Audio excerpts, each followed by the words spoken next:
The city tried to forcefully take my friend's land, so he ruined their big project.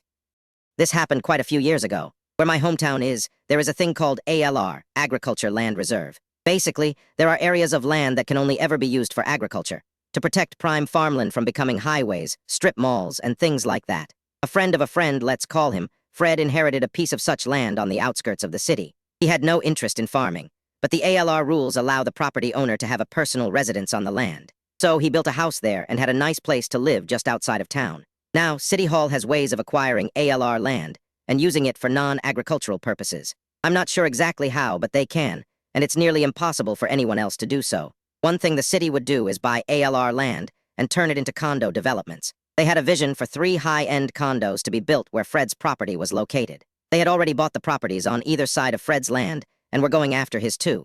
The city was only offering Fred the property value, and since he had just built a house there, he would be losing on the deal.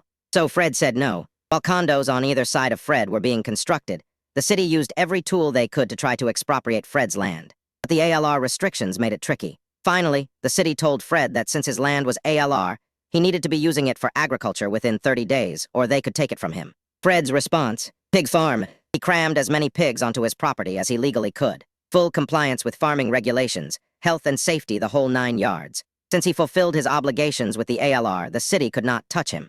Period. The city had already pre-sold many condos, and naturally, none of the buyers were happy to live next to a big, stinky pig farm.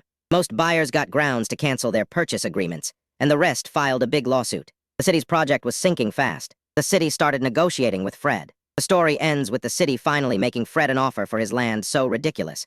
He had no choice but to accept. The city finished their condo project, but thanks to Fred, they did not make nearly as much money as they had anticipated.